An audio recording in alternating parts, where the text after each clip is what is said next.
Okay. We are recording today's webinar, and this webinar will be posted on our new YouTube channel that I started yesterday, and it's going to be posted on the Facebook page, and a link will be sent out by email to our entire membership if you want to watch it after we record it.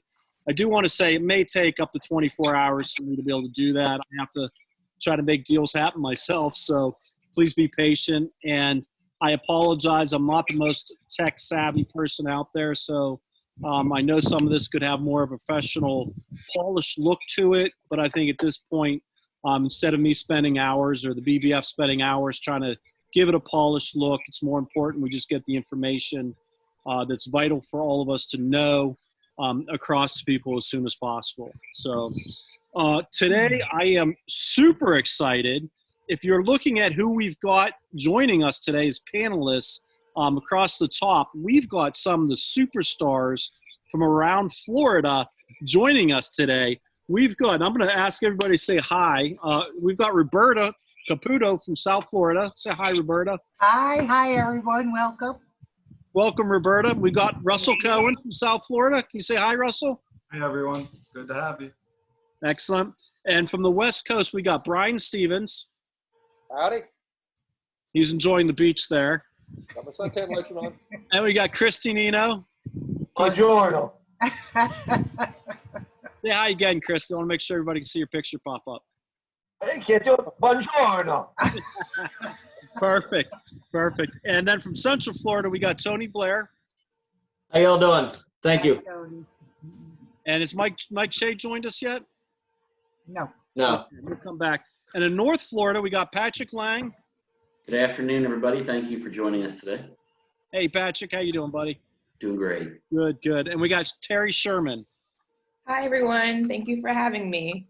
Hi, Terry. Thank you for joining us. So as you can see, we've got some of the top producers from all over the Florida. Some of these people are district board members, state board members, and top dollar earners from across the state.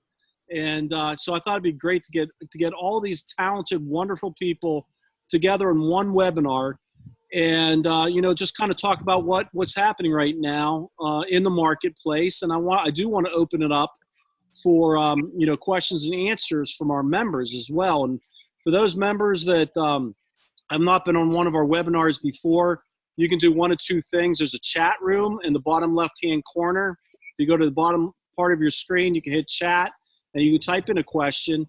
Or there's also a place that you can raise a virtual hand. And a virtual hand, what I can do is I can unmute you, and you can ask the question directly yourself. So let's go ahead and get started. I'm just going to come right out and say this, or ask this question. Maybe, Roberta, I'll start with you. Can you actually make deals happen right now in the COVID-19 era? Absolutely. Absolutely. And I think that with any, we always preach as business brokers or brokers of our own companies, etc., that one of the most enticing things about our industry is that it is somewhat recession-proof. I stretch that one further. I think it's virus-proof as well, because just like in any type of economy, there are certain industries, sadly, that will not fare well, but there are always others that will triumphant and will do exceedingly well. And I think that's the case now. There's all essential businesses, obviously, will be in very, very high demand. There are a myriad of reasons that cause people to have to sell and to have to purchase. I think we need to go back to Business Brokerage 101 and start thinking about, like we did in earlier recessions, where massive amounts of folks were losing their jobs, and they were able to take those 401k monies and convert them and use those to purchase a business. And there was a whole lot more of seller financing going on when the SBA cut back all of lending.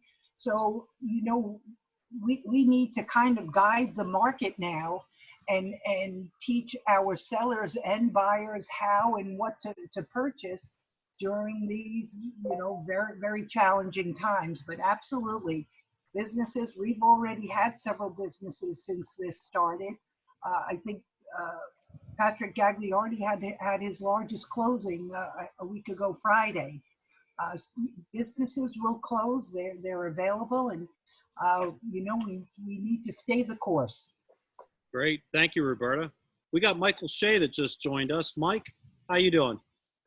Sorry, I was on another call. Hey, I let everybody know that. Hey, Mike, Never ran long. well, I'm glad you could make it, Mike. We got I was telling everybody we got such a talented team of people on this webinar right now, including yourself and 7 others. I had just asked Roberta, and I'd like to hear your opinion. Can deals actually get done in this marketplace right now with the COVID-19? What's your thoughts? Yeah, I mean, it's not going to be easy. We're going to have to negotiate, much like Roberta said, back like we did in 9 and 8 and 9. You're going to be dealing with apprehension, fear, and disappointment.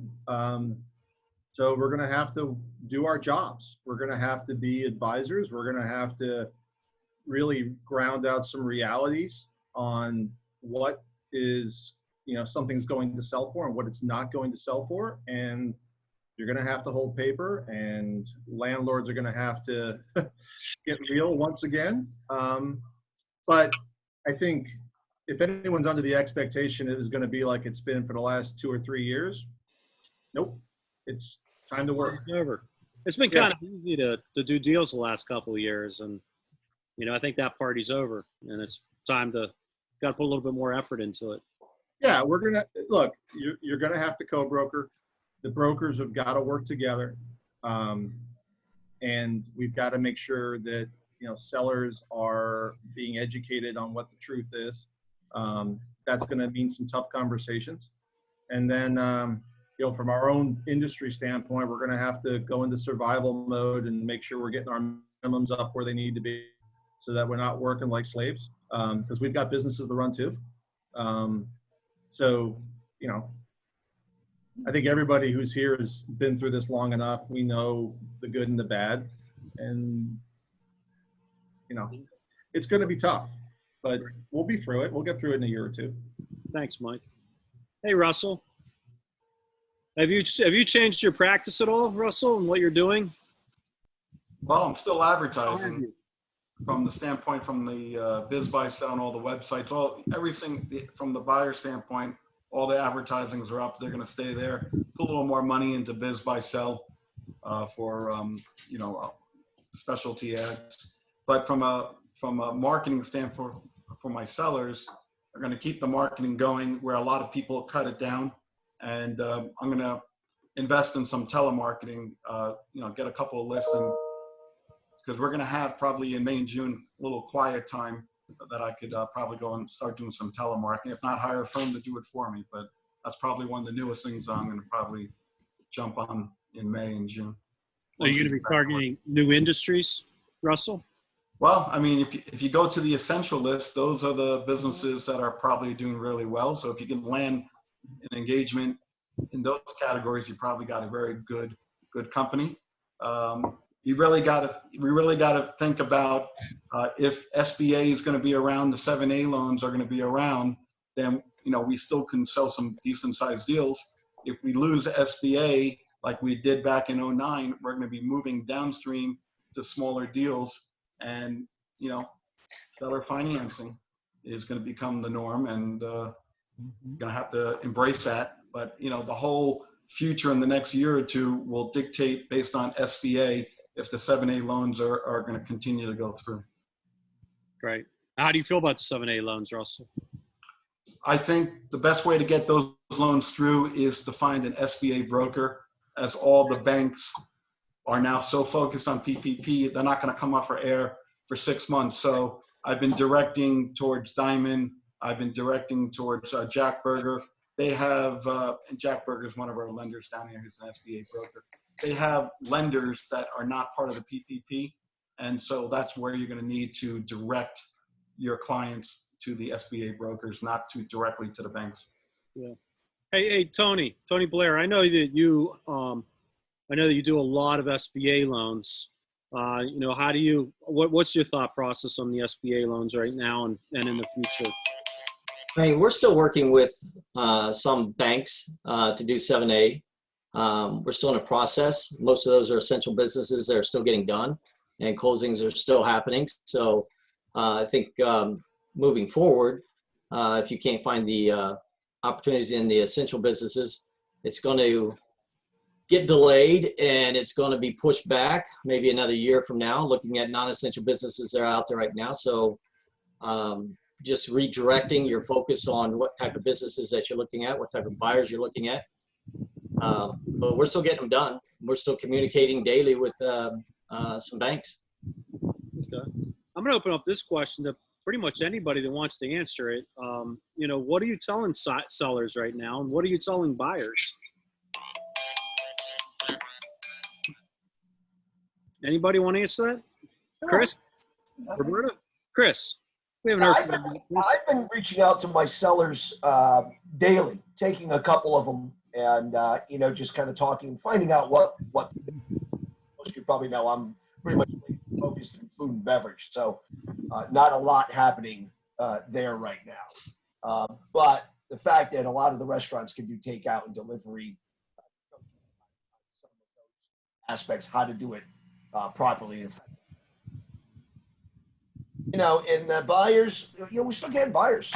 You had mentioned that maybe it was Russell, but I'm still getting leads daily through my advertising on Biz Buy Sell. Certainly not to the extent that we were, but to get 4 to 6 new organic leads a day now is exciting. So we do get to talk to those people. And almost all of them are up north.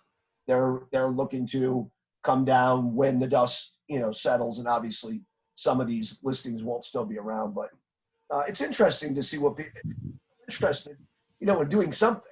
They just know. Matter of fact, we have 2 new buyers, and even though they know these places are shut down, they're willing to start the negotiation process. And even one of them was from Indiana and said, as soon as we get there, we'll jump on a plane and come down. So I don't know. It's interesting. That's great. Yeah. Chris, I've experienced at our office, we've seen a great decline on buyer leads, but the buyers that are contacting us, it seems like they're the more serious buyers, because they always say, or we know that 19 out of 20 buyers that contact us as brokers are not serious. And it just seems like we're having a higher ratio of serious buyers. Is any of you else on this panel experiencing that, or the quality of the buyers? I'm sorry, Chris? I said, I agree with you 100%. And it's kind of like the same thing I tell sellers over the Christmas break. I always say, we're not going to have near as many buyers during that, Christmas vacation. I said, but the buyers that do come out during that time are real.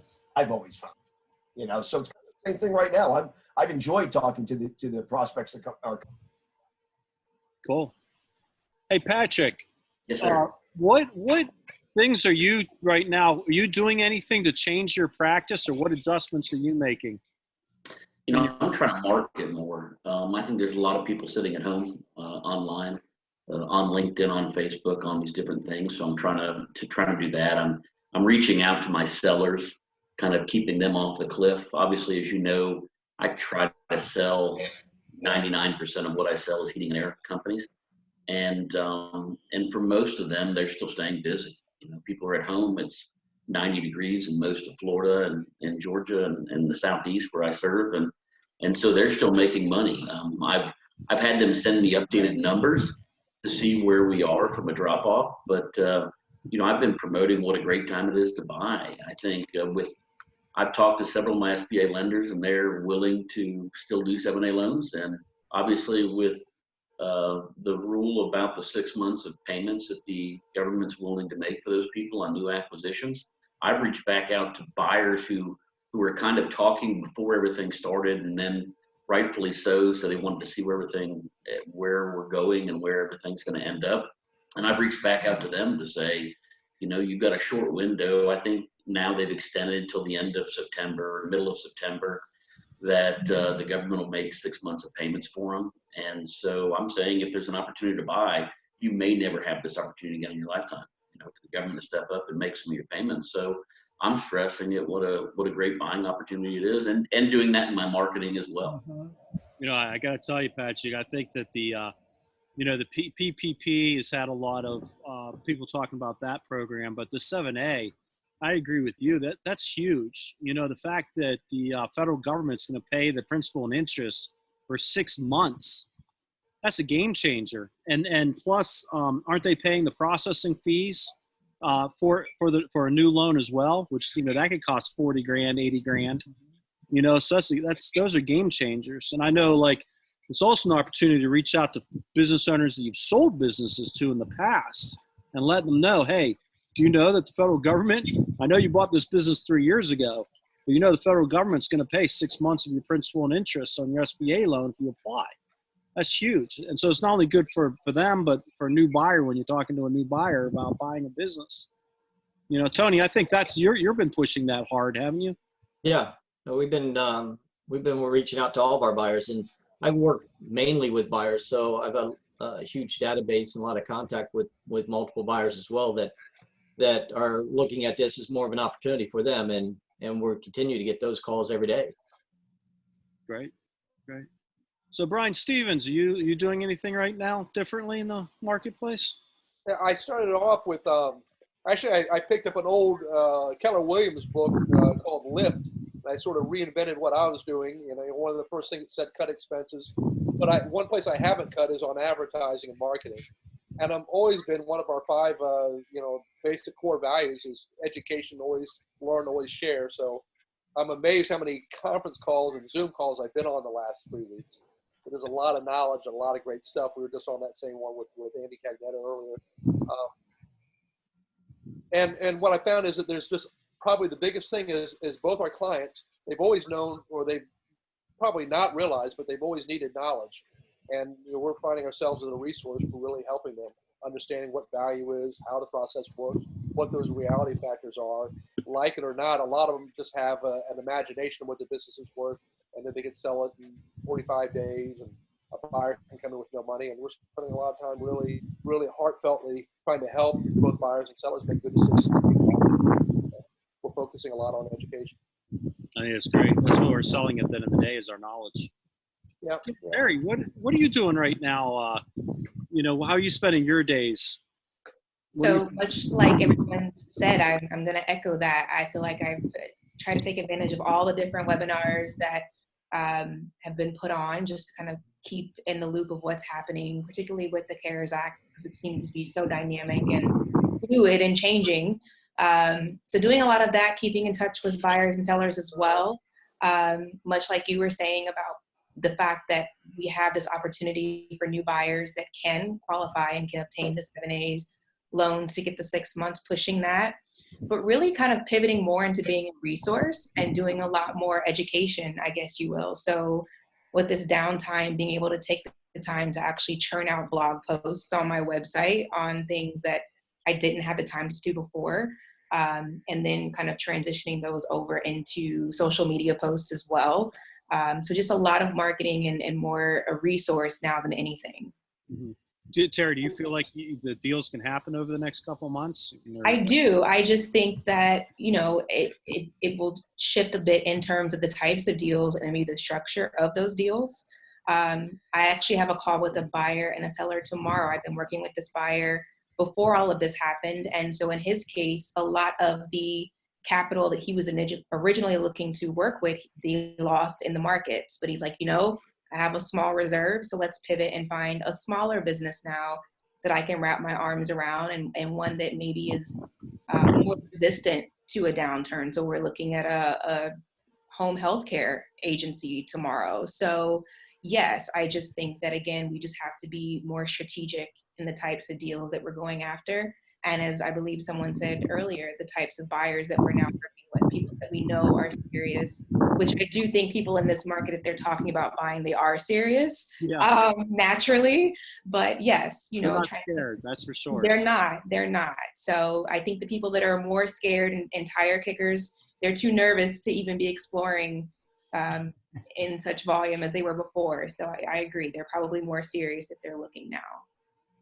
Mike, Shay, I know you've been, you've been a business broker in Central Florida for many, many years, and very, very successful. Always one of the top producers in Central Florida. You've seen everything. You've seen the Great Recession. You saw before that. What are you currently doing right now to make it through this climate?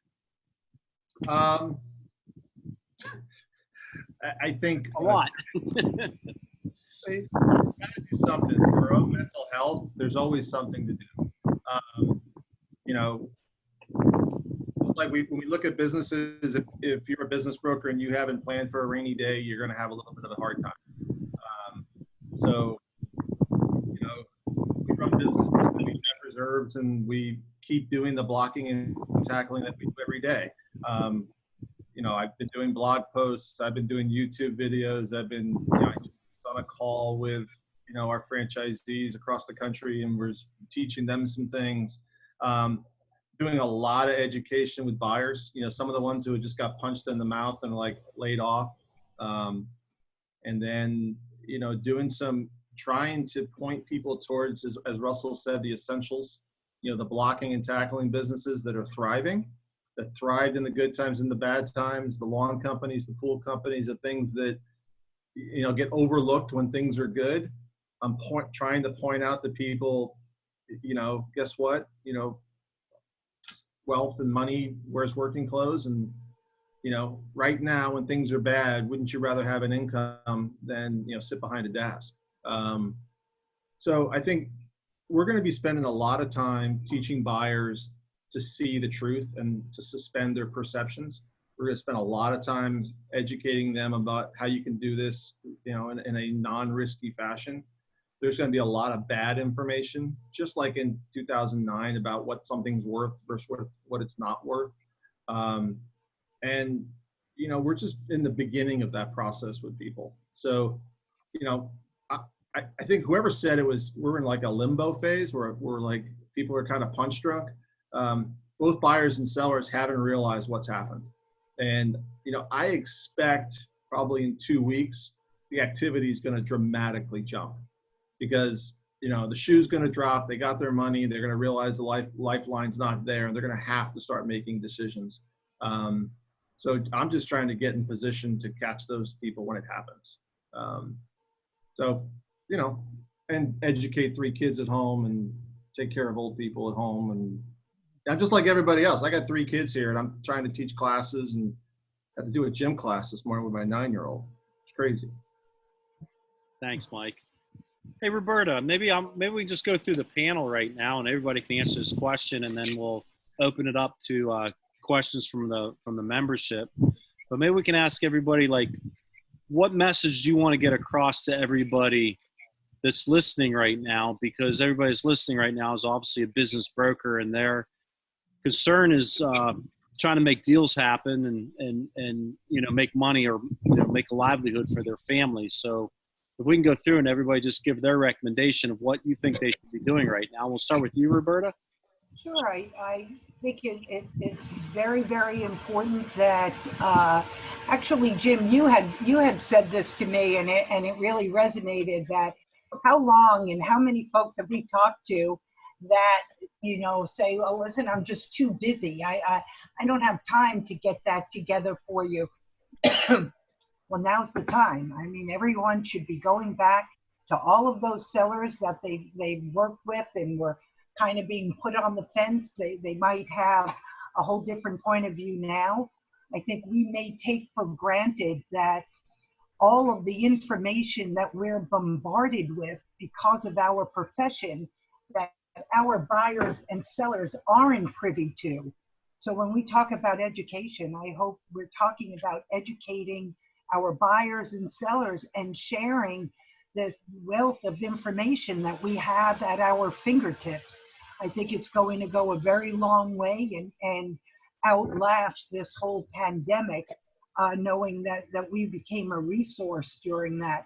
Like Russell always says and lives and breathes, now's a time, and as always is a time, but now even more than ever, not to let up on marketing and advertising, and that those monies will be very, very well spent, and that you're part of a community. The business brokers of Florida, there is nothing else out there like us. Join the BBF, like you said, Jim, the Facebook page, and know that we're here to reach out to and talk to if you need help or just someone to talk to. Certainly none of us are in this alone, and I think that's an important message for everybody to get. Roberta, that is excellent. Thank you so much. Russell, what message would you want to get across to the BBF membership? Well, there's definitely opportunity to list, if you know, to engage in your clients over clients that you were talking to in the past 60, 90 days that were contemplating. You can still do an e-sign and get people to enroll. Was able to bring on one engagement so far during the past 3 weeks. And so you still can, the people that were along in the process, they might be a little more quicker to move into the process now because they want to get it out there. But you know, when the dust settles, we're going to see a tremendous amount of distressed businesses hit the market. I'm starting to get inquiries on distressed business, people who have SBA loans. You know, it's going to be an upside down situation. We're going to be back into a short sale situation that we had like in 08 and 09. So we're just going to get an abundance of engagements, leads that are going to be sellers struggling, unfortunately. Great. Thank you, Russell. Ryan, what are your thoughts? I would encourage everybody to stay really positive and hang in the game. And I'm not just sort of saying that as an emotional thing. The reality is that there's a lot of hope. There's a lot of good things coming. We don't know when all this is going to end. But at the same time, there's a lot of people that are not going to pay attention to this call and the stuff that we do. There's going to be a lot less people working in the industry, and that means the need is actually increasing more.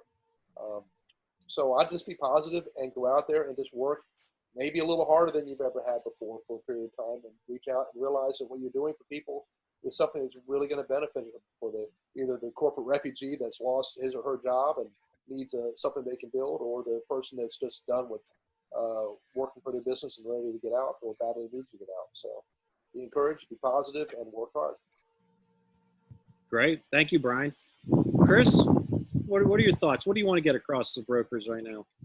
I think it's absolutely imperative to stay focused, not get caught up in the noise that's going on all around you in the news. And some of you probably work from home. I work in my office, but I have a big TV up there, and I keep the volume off, and I'm not trying to listen to what's there. And really taking this opportunity to learn about my office, why I've been successful in the past, how I can use that going forward, but learn more about systems and systems that are available besides what I have right now. But Zoom, this is a great platform we have right here.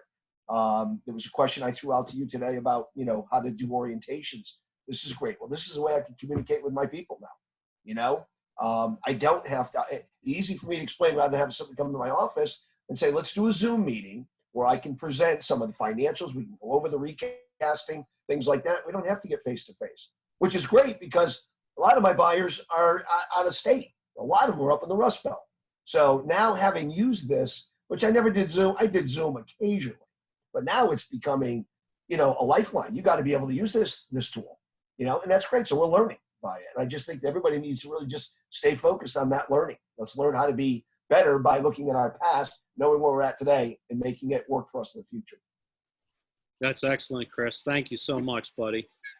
Tony, you have anything you would like to get across to the membership? Yeah, I want to reiterate. Just be focused, be positive.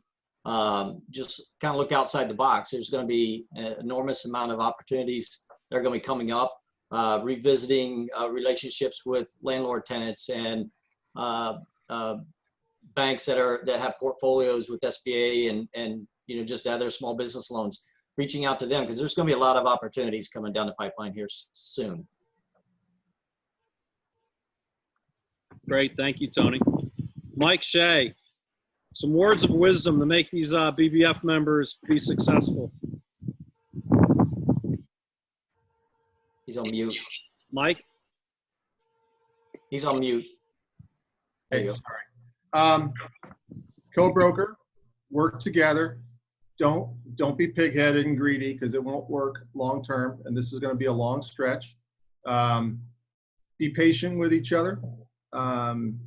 As Brian pointed out, there's going to be less people in the business, and I don't know if any of you guys have gotten the calls, but the vultures are starting to circle the opportunities, and you're going to have to protect your sellers from the predators, and that'll mean some abuse on our end. We're going to get yelled at and castigated.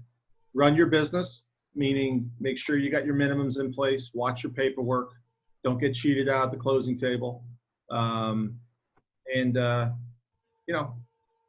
It's going to be tough, but remember, for those of us, I think everybody here was here in the beginning of this thing back in 9 and 8.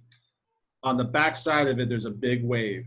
So you're going to learn a ton dealing with emotional buyers, emotional sellers.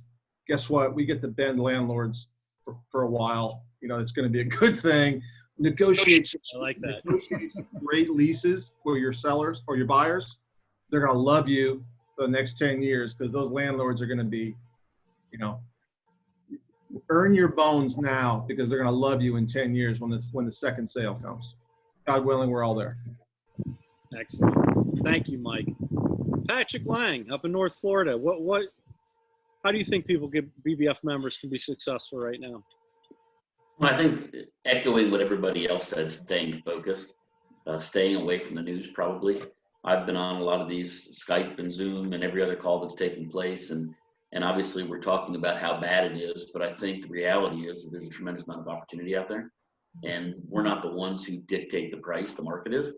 So it's not our fault that things are worth less today than they were 6 months ago. And I think having those conversations with sellers and buyers and making sure everybody's realistic, and I think focusing on the opportunities. I think there's a lot of them out there. As everybody said, there'll probably be, at the end of this, less people in the business.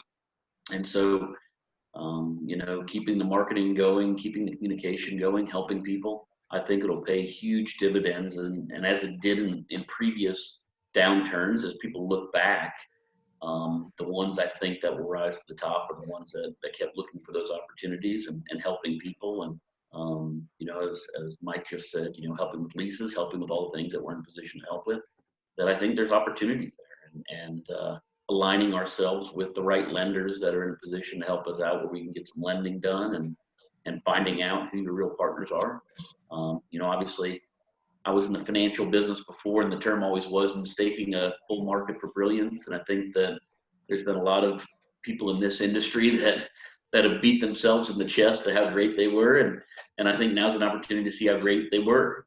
And I think it gives people who are out working and taking advantage of every opportunity and an ability to rise to the top. And I think that it's going to be long and it's going to be challenging, but I think there's deals to be done. And as everybody said initially, their phone's still ringing. They're not getting as many as they were every day, but they're still getting the calls from serious buyers. And so being the matchmaker to make that happen, and I think we'll be compensated for it. Great. Patrick, thank you. Really appreciate that, buddy. Terry, what are your thoughts? I think everyone's shared some tremendous tips so far, but really I would just underscore the need to have the more difficult conversations up front, and just trying to help set and manage expectations on both buy and sell sides for what to expect in the process and things of that sort, particularly with sellers, because they're going to have to be more realistic, obviously, and perhaps even more yielding, if you will, in this new climate. So I think just, again, trying to help set and help manage those expectations for both parties along the way. Great. Thank you, Terry.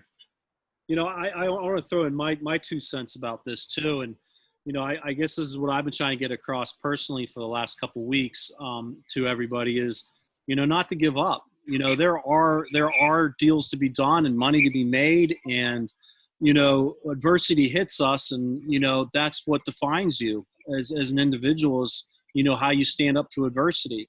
And there's going to be some of us that are going to fight and fight harder, and there's going to be other ones that of us that are going to, just throw up our hands and say deals can't be done. It's too hard of a climate.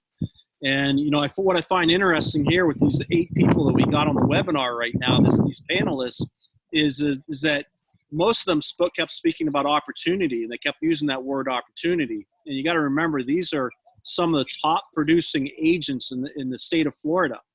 And, you know, you just keep hearing opportunity, opportunity, opportunity. And I think that's what separates, you know, those that fail from those that not only succeed, but exceed. And, you know, I think we kind of listen to their wisdom. It's a good thing. Me personally, I think that, you know, all BBF members right now, you should be reaching out to everybody you sold a business to in the last 5 or 6 years and make sure that they know about all the programs that are available to them, whether it's the PPP or the restructure of the 7A or whatever it is. Also reaching out to all the current buyers you were talking to before the COVID-19 and explain what opportunities that they have lying ahead with like 7A loan. And then reaching out, like Roberta was mentioning, reaching out to business owners that you've been talking to that have wanting to sell their business, and they've wanted to sell for their business for 6 months or longer, but they just always don't have the time to get all the financial information together or all the other information together that you can actually take it to the market. Maybe they're in the position now where they have the time to do it. So, you know, yeah, there's not as many buyers that are probably calling you right now. And we all know 19 out of 20 of these buyers that call us are not serious buyers. It seems like the buyers that are calling tend to be the more serious buyers. All the other time that you would have wasted with the non-serious buyers, that's the time that you could be spending just making as many phone calls and contacts as possible with business owners, past sellers, current buyers, and just talk to as many people as you can and reach out and give them as much advice and knowledge that you've learned in the last couple of weeks about the CARE Act and make sure they know that. And maybe not try to sell them as much, but try to educate them. And it'll come back to you tenfold. I do got to say this. The 2 last things I want to say before we open up the Q&A from our membership, and that's this. There's $2 trillion that's now hit our economy because of the CARE Act. I don't know about you guys, but I want a very, very, very little, tiny, teensy little sliver of pie. Not even a slice or a sliver, just a little taste on my tongue of that $2 trillion. I don't need too much. And the other thing is, we are so lucky out of every other business broker in the United States, and I'm not just saying this, we are so lucky to be members of the BBF. Because you know what? We're about co-brokering. And that's what we do is we co-broke. And we're in the situation right now where other brokers around the country are not in, where they have to not only find a seller that can sell, but a buyer that can buy. If you can just identify one of those two and put a lot of energy into that, you can get deals done. You know, and we're just lucky to be BBF members where we're co-brokering. And I think I've got a couple potential deals going on right now. And I think every single one of them is another BBF member involved in that transaction. And every day I'm like, thank God I'm a BBF member, because a lot of people around the country, a lot of brokers don't have that opportunity. So let's go ahead and let's open this up. Somebody keeps asking, a couple questions been asking us. This is a tough one. Has anyone closed on any deals in the last 2 weeks? We have. Yeah, I did. We did also. Okay, what kind of deals did you close on, Roberta? Ours was a yachting repair. It sold for $1.1 million. It was a private equity group out of the Midwest that purchased it. And they've given us pretty much an open rec to find any other strategic types of companies. They're $1 billion company that would meet with that. And so that was easy. We have a couple more SBA loans coming up in the next month or two. And the message that we're receiving is that those will close as scheduled, as long as always all the criteria is met. So again, I feel optimistic, and there's a lot of businesses out there, and it's up to us to go there and get them and educate them and bring them to the BBF to sell. Great. Thank you, Roberta. Mike, you closed on something you said? Yeah, I did a property management company. Great. Excellent. When did you close on that? About 2 weeks ago. We did it in the parking lot of the Panera. In the parking lot of Panera. Yeah, That's and great. we did it virtually.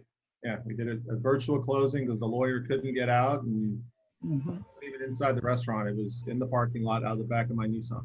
Great, great. Anybody else close on anything in the last 2 weeks? Jim, one thing on that was the terms changed. So the terms are going to change. You're going to have to get creative. You're going to have to do creative seller notes. You're going to have to do contingencies. You're going to have to do possible earnouts. By the way, make sure your paperwork's tight on the earnouts. Like, get it in there. Change the terms. Change the contract to reflect you getting paid. You don't want to leave an open door. Okay. You probably really have to think outside the box right now, too. Yeah, I want to mention something real quick. Restaurants, we are closing on one on Friday, which, you know, in this time it seems like it'd be very difficult to close, but we are closing one cash deal. We also are in LOI with another restaurant, working with the landlord, which possibly will close here in the next couple of weeks as well. We still are getting calls on restaurants as well.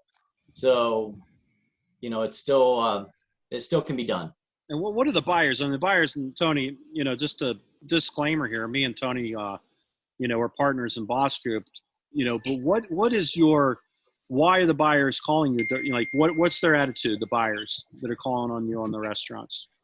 Well, the buyers are all restaurant owners. So they're looking for, you know, multiple locations, second generation locations, third stores, whatever it is, but they're restaurant buyers. So they're looking at the opportunities that are out there right now as well. Are they looking for distressed sales right now? No, not necessarily. I mean, one that we're working on right now is the $3 million, 3 locations. So, you know, it's a group out of Chicago that loves the restaurant, loves the concept. They know what the situation is here because they're in the same situation. So the one we're closing this week is a cash buyer that knows it's going to end, and they know they're getting a great deal in the restaurant, and they just want to be in a position to own it when this is over. Jim, we have a nail salon that folks from New York are coming down to purchase, and they feel it's going to be a tidal wave as soon as this is lifted. And they said it's going to take that much time just for them to get in and remotely train operators and line them up, etc., to meet that demand that they know will be there, and feel that it's worth the carrying time, and if they have to, they'll go for assists. So yeah, I think it's interesting. I wouldn't count out any type of industry, because hopefully the market will come back with a vengeance. Excellent, excellent. Anybody else got any deals going on right now or closed in the last 2 weeks? I think it's probably the most important question people are going to be asking. I closed one 2 weeks ago, heating and air company in Tampa. Cool, Yeah. great. We closed a food distribution one down in Sarasota about 2.5 weeks ago. So real estate, property, and the business itself. Excellent, Brian. Well, good. I'm going to tell you right now, I probably got 4 businesses that I think there's a strong possibility that we almost lost you, Brian. You almost fell in the ocean there, buddy. I'm adjusting my chair on my launch chair. Like Gilligan. I got like 4 businesses right now that I think have a potential going, you know, under contract. So, you know, I don't think they all will, but I think there's potential for 4 right now. They got strong buyers looking at them. So let's go through some of these other questions people have. And if anybody wants to hold up their virtual hand, I think we've got something from Peter Harrison. And Peter, do you have a question for the panel? He's still on mute. I'm trying to make him unmute. Brian can't answer that question.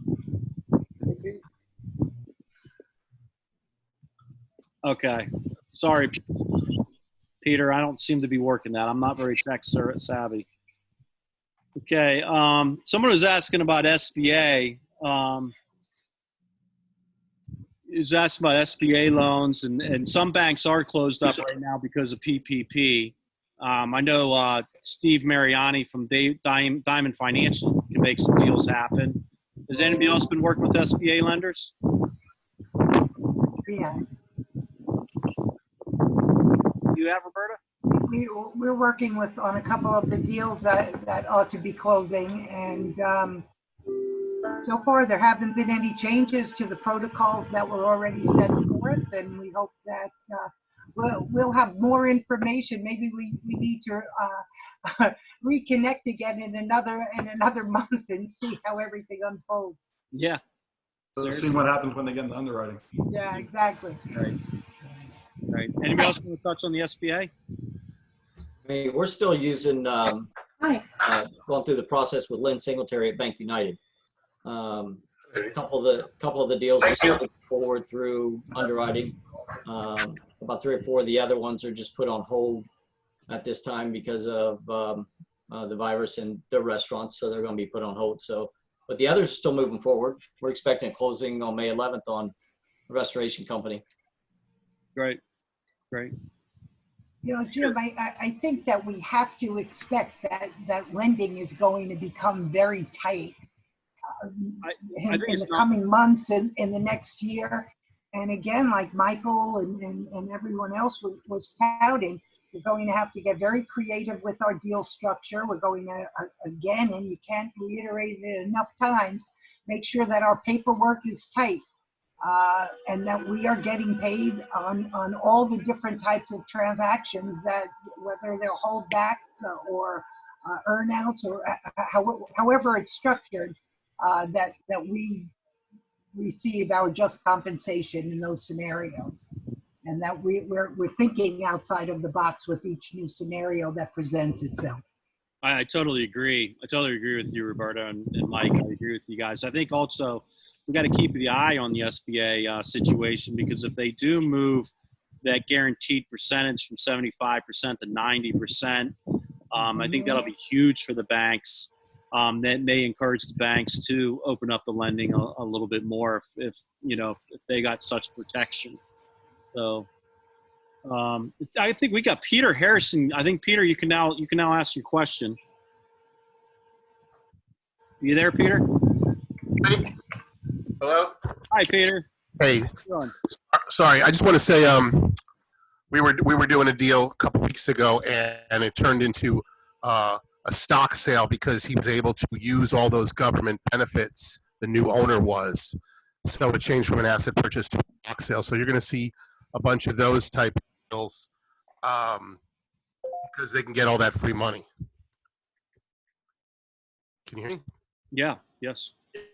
So just that was just interesting to me that they were able to apply for those benefits, all the employees and things like that. I got one going on like that now. Where they're trying to max out the benefits and buy the stock. Yeah, it's a great thing to mention to the buyers. Hey, you could take advantage of this money, and the seller had no problem with that. So yeah, you really got to make sure the lawyers are on top of transferring the personal liability tied to the loan and how that gets transferred. And I think the lawyers are still figuring it out. Yeah, they had their own team that did that, but it was just an interesting perspective on that. Yeah, one thing we're all going to have to kind of really, and I don't know if I'm treaded into the parts unknown, is make sure that, not just the brokers, but the other deal parties, the lawyers, and the other advisors are educated up. Before this stuff went down, deals were getting killed by outside advisors, right? And given all the changes of late, it's going to be real important that the attorneys and the accountants that are in the BBF are educated up on the constantly changing things so that they don't inadvertently destroy deals out of ignorance, and too often. So if you're a new broker out there, control the deal. Russell used to yell at me, control the deal, right, Russell? Control the deal, control the parties in the game. Don't invite parties into the game who shouldn't be in there because they're ignorant just because they got JD behind their name. Because everybody's on heightened edge. So if you don't control the deal and how the information flows and who's giving advice, you got to make sure they know what they're talking about. Maybe we should do this for the lawyers. Get Cutner crew on here. More so than ever right now, Mike. More so than ever, because maybe we should Zoom with all our professional affiliates. Yeah, Get them Rick- all in one shot. I agree. Mandatory for membership. There you go. All right. Anybody else have any other questions for our great panel that we have up here? I'm trying to scroll through the questions you guys typed. If I missed anything, let me know. Retype it. Okay, Glenn Bear asked a really important question. He said, how are you handling initial meetings with potential seller listings? And if it's okay, I'd like to start off with that. I actually listed a pool business over in Tampa Bay right about, I don't know, about a week and a half ago. And it's an essential business, and their numbers haven't gone down at all. They have not lost any accounts. They deal with a lot of very, very rich people. But I never met with the seller face to face. I talked to them. I asked for their financials. They emailed me the financials. I did the ad backs with them, and everything's either been through email or phone. And I listed it. Never met with them, and I'm planning on doing that more in the future. And I look at these brokers from all over the country that specialize in certain industries that they never meet with anybody. I've got a broker with my company. He specializes in auto repair businesses. He lived in California for a couple years, and he was listing and selling auto repair businesses here in Florida. He's a licensed agent here in Florida. And he never met or went to a closing with the seller or the buyer. So it can be done. You just got to change the way you think. So if anybody else on the panel wants to answer that question. We've been selling businesses around the country for a lot of years now, and literally not meeting buyer or seller. And I think you have to make a few changes for your paperwork and your approach, etc. But it's certainly doable, especially if you have a good presence and a good reputation, and folks can do a little bit of research and see that you are for real and reputable. I've not had any issue with that. Excellent. Anybody else? Glenn stretches to the upper end of stuff in terms of his deal size. And I think those people used to need a lot of hand-holding and face-to-face. This is the new norm. I think the apprehension that used to exist around digital communication is gone. And I think he'll be able to be his normal charming self through a Skype call or a FaceTime call or a Zoom call just as well. So his reputation's fine. I think, I did 2 listings this week and I didn't meet anybody. So he'll be fine. Great. Anybody else on the panel want to chime in? Yeah, I'll say a few words. Russell? Yeah, normally when I'm talking to a seller on the phone, you get a little bit of information and then you're trying to see if it's worthwhile to get in there and talk to them in person. Now, you got to probe deeper and deeper into these calls, where it was a couple minutes, maybe now you're going, 10, 15 minutes in, you're going to try to find some of obviously the pain and the issues. And a lot of the sellers are not volunteering this information. The other day, I was talking to a potential seller, and they didn't volunteer that they had a SBA loan and they were $200,000 in debt with the SBA loan. So you're gonna have to upfront probe them and see if it's worth going forward to the next level. Great, thank you, Russell. The next thing Terry, did you want to say anything? No, I think everyone's covered it. I mean, just taking advantage of the tools that we have here, like the Zoom platform and other platforms. And I think even when it comes to, if we get to that step of the buyer-seller meetings, now in air quotes, if it's via conference call or the same, using platforms like this to help kind of create that synergy between the two parties and hopefully get deals done. So I think it can absolutely be done remotely, and we just have to kind of get comfortable, as it was already said, with using these tools. Yeah, I agree with Mike and Terry. This is going to be, I never used Zoom before, and I think this is going to be a new thing in my arsenal even when we get past this. But we are going to also be facing situations down the road with buyer-seller meetings. And, the rules and regulations state that, a buyer's agent doesn't show up to that first meeting, it can turn into a 20% referral fee. That's something that the BBF board has had some discussions with. Roberta and I have talked.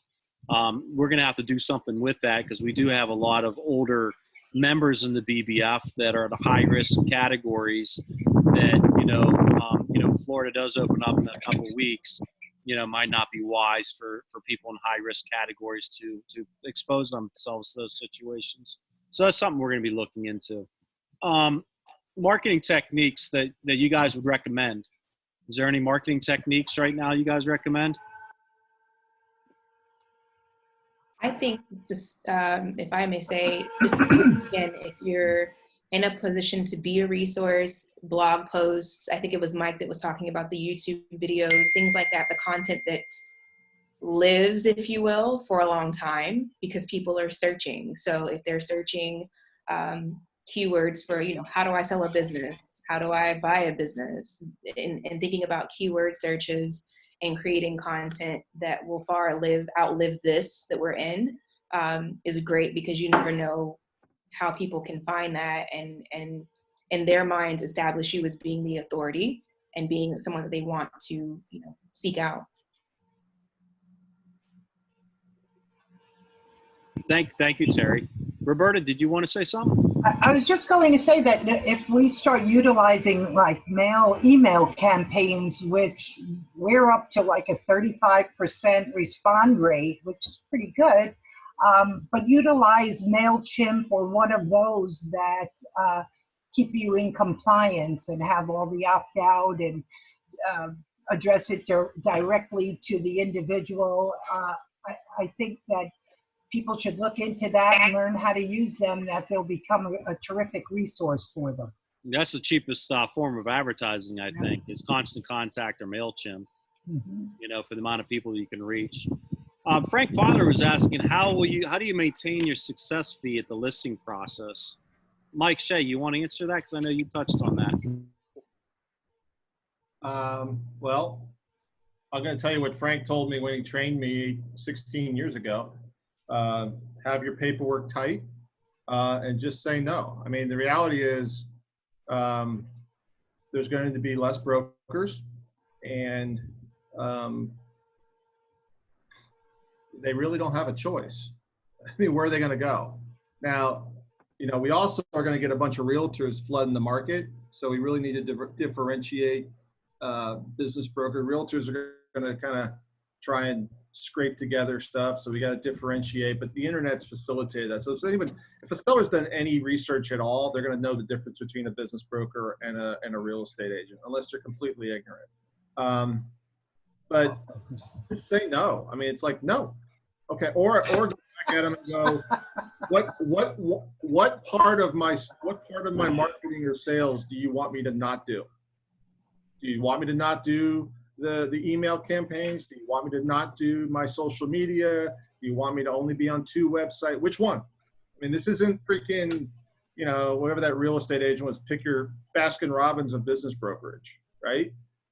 Pick your poison. And the reality is it just demonstrates the foil of what they don't know the answer. I mean, they're asking that because they're probably over a financial strait. But we can't afford to do our business, on pennies. So something's going to have to give, and let them pick which one. And they're not gonna be able to answer it because they're not gonna know which one's most effective. And the reality is they're all effective. So, they want to put themselves in a position where they don't sell, right? Like going into a firefight and saying, I don't want to take my knife or my revolver or my machine gun. You got to bring them all, right? That was my martialistic comment, Frank. I think that you have to establish value. And if you do your job and you don't try to rush through the listing process, etc., that people shouldn't challenge your minimums or your ask price. I think that when we don't do our job and we don't go back to basics and we don't illustrate the differences between a professional business broker and a realtor, you're going to hear those, well, I was offered 6%. Well, let's see what they were offering for that 6%. Ask them about an NCNDA, an OM, blah, blah, blah. Use the verbiage that most of them won't even understand. If they can answer those questions, then, okay, well, maybe you have a point there, but I've not found one that could. And again, I think if you take the time and you're definitive and confident, usually people don't challenge you too much about that. Yeah, I think it's important to educate the people in terms of, we bring out a package, an example of how we value businesses, how we package it, how we do it.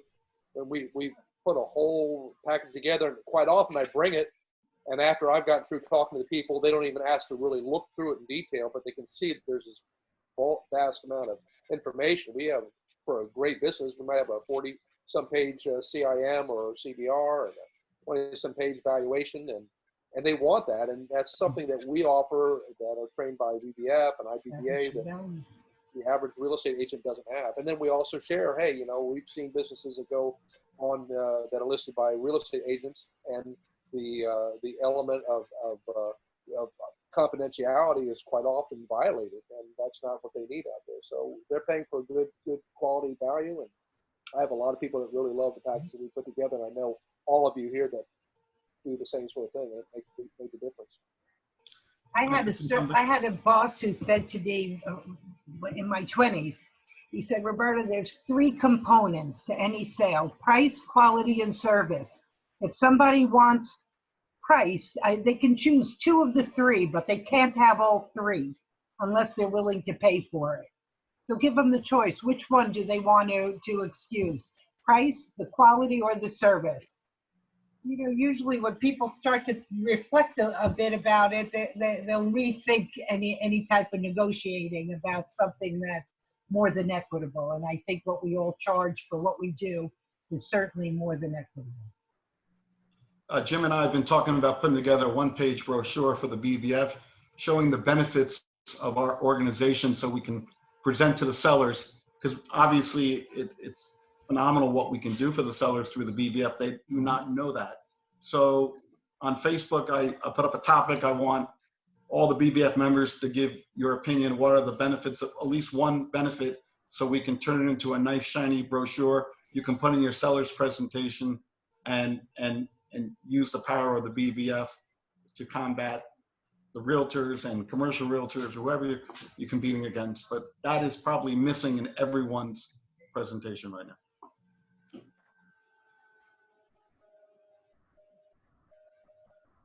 Unmute, Jim. Jim, you're muted. Jim, you're muted. Sorry. Thank you. Thank you, Russell. I appreciate your input, and I appreciate you doing that. If anybody can add to that on the Facebook page, it'd be greatly appreciated. We got a question here. If you're a new broker, what are the not going forward criteria for a new listing? So I guess what they mean is, what you're going after a listing, what are the things that you would look at and say, I'm not going to list that right now? Anybody? I'll go first, I guess. I think an unrealistic seller. You know, their expectations are unrealistic, and I think in a normal environment that would always be an uphill battle to begin with, but certainly in this environment it would probably make it worse. I think Len Crick had a good one, also, Patrick, that if the debt was greater than the value of that business in a distress sale, to walk away from it. Yes. Yeah, one rule I've always used, I've said to myself, being as put myself in the buyer's shoes, and I've owned a lot of businesses. If I wouldn't, I have no intention of listing it. If it doesn't make sense to me as a buyer, don't waste your time. You got a lot of sellers who are going to be under tremendous stress, and you don't need it transferred to you. That's most important. I always tell, even prior to the pandemic, I said, I don't want your stress. My business is stressful enough. So if you can't handle it, you know, if you're going to put stress on me to a quick turnaround, not happening, I'm not going to deal with it. So you got to be careful. Those type of sellers who are going to be on your ass constantly, the high maintenance sellers who are going to push their stress, their problems onto you, and that's not fair to you. And I think also I joke and say about learning the certain kind of buzz phrases like well, I don't really need to sell, and kind of being wary of those. There's always something kind of underlying usually, and paying attention to that too. And those are the ones that usually turn in, at least in my experience, into what Russel's talking about. Like they just become a complete headache. So I think really trying to probe and listen to what's not being said a lot of times in these initial meetings is very important too. Also, when a seller calls you, get a price reduction. They need your advice. Every time someone calls me, I come out with a price reduction. Just get it. They're basically leaning on you, pulling you. Get a price reduction. That's it. Or get updated financials, which are not going to give you, so just get a price reduction. That's great. Your sellers probably stopped calling you too. Yeah, there you go. Well, they've been coming down in price. Yeah, that's great. The point's correct, though. I mean, they don't call you beforehand, right, to listen to you and coach them up so they get what they need. They wait till the last minute, and then you're trying to fix stupid, and you can't fix stupid. Jim, I have a quick comment. When they're saying stuff, read what they're saying underneath. And the point about the pain, look, we're all going to be in a huge amount of work right now. More work than we've ever done for probably less money right now. Yeah, you got to run your business. You can't take on trouble. And those are the people that low expectations right now. You got to tell the sellers up front the reality of how many businesses sell prior and after, which is going to be worse. Got to set really low expectations so they don't go after you while you're in the engagement. And you also, once you take the engagement, how are you going to communicate with them? Because if there's no communication, then you're the devil. So it's very important how you're going to communicate with them after the engagement's up. Is it by email? In my engagement agreement, it explains how my office is going to keep up with them on a monthly basis. So that's very important to avoid sellers accusing you. Great. Tony, you had a decision report, right? Yeah, I wanted to add something to one of the comments about some of the, if the sellers have a lot of debt on the business and, shying away from that, I would just look at that, a little bit differently, because I've done it in the past, is negotiating that debt down. We worked with the SBA, worked with franchises, negotiating debt down and got a deal done. We got one of our highest commissions, it was about $100,000 on a deal that was all just negotiated debt down from the SBA, from a franchise, and the landlord, and we still got the deal done on 3 stores. So it can be done. Because at the end of the I wouldn't shy away from it. At the end of the day, the franchisor, the landlord, and the bank, they all wanted to get the deal done. Exactly. And they understood they all had to give up some of that debt. Yep, and we're actually working on one right now with 2 other stores with another franchise.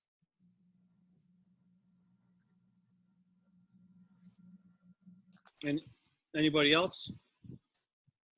I want to touch on what Russell was kind of alluding to, that we might get to a point where we're going to have more work, and I think we will. I've been preaching as much as I possibly can over the last few years that we're going to see the greatest chance for a personal financial wealth the world has ever seen, because we're going to see this baby boomer generation retire, and a large portion of them own, or there's a good amount of them that own small businesses, and they're going to want to retire, and they're going to want to sell those businesses.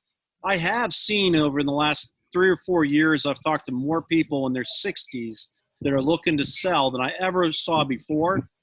But I really think this may be the situation right now, the coronavirus, that kind of makes these sellers, when we get past it, go, I'm done with this. I'm ready to move on. The ones that are 68, 70 that wanted to retire, but they've been putting it off and putting it off and putting it off. I think this might finally be the nail in the coffin. I shouldn't use that analogy. I'm really this might be that one scenario, that one situation where they say, that's it. I'm done. I've been through enough, my last 30, 40 years as a business owner. I'm done. I don't want to experience it again.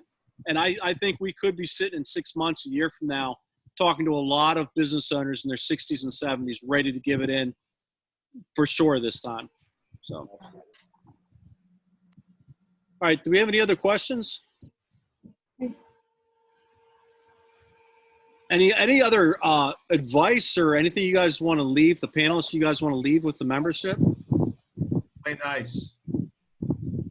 Keep positive. Positive. Look for Absolutely. opportunities.